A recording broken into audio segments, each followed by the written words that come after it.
Okay, this insight is coming to me. The distractions are not ending right now because my child's being a nut, so I'm gonna try to get through it. But hopefully this helps somebody. So I guess, sometimes there's like parts of the journey that you don't understand why things happen a certain way. And then what came to me today is that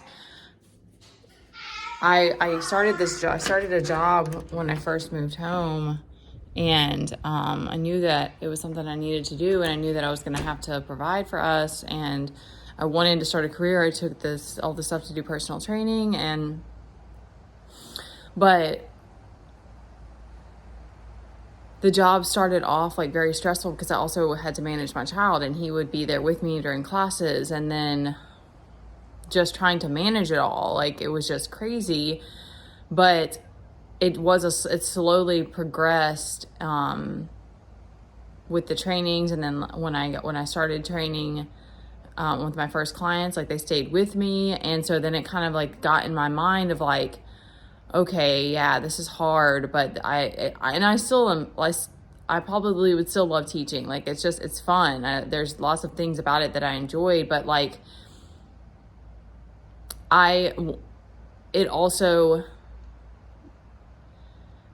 is part of my addiction is with like, oh gosh, there's so many parts to it. Like that is like draining my own resources, and like that just being drained is like there's part of a past life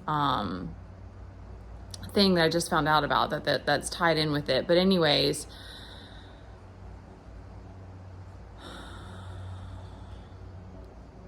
as soon as it got into my mind that I was like, okay, I have 2 clients, like if I just get this many more, like I'd be able to make enough for us. And like it was always this thing of like, I felt like I was just like, I always find myself in these situations where it feels like I'm just over giving, and that's a part of just how my energy is. And that is a part of selfless service, is that, but that's how it's like, it flipped from being like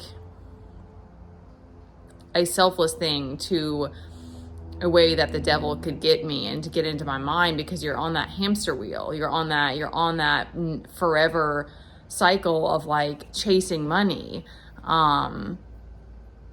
and chasing a dream, and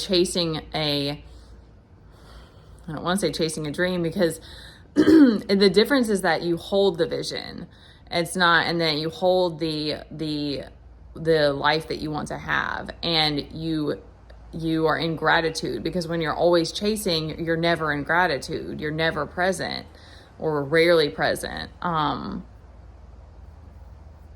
And that's the thing about that's that devil energy, is it's always like selling you this thing that you're constantly chasing, and you're constantly exhausting yourself, and the people around, like you see that hustle around you, like everybody else is doing it. And it's highly addictive. Like the riches of the world, I mean, and we're meant to enjoy them, but it's like, it's also it can easily become addictive.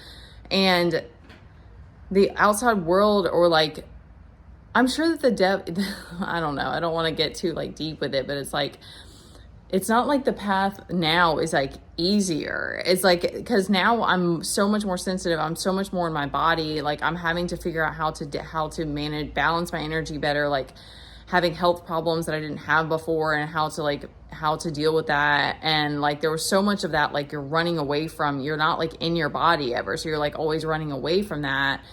And, it requires so much patience now, and sacrifice, and trying to be calm through the chaos. And like, it's just a very different journey. But that just hit me today of like, every time we find ourselves like trying to run away, trying to escape, trying to,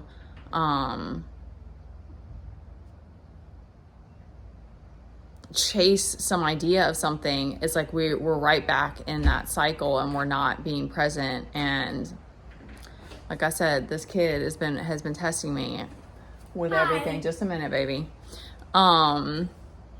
So it's not like it's an easier path, but it's more, there is a part of it that's more fulfilling, because you can breathe again. You can be in gratitude. You can move moment to moment, and you don't see fear. You're not afraid of everything like you were before. Anyways, I wanted to get that out while I had a minute.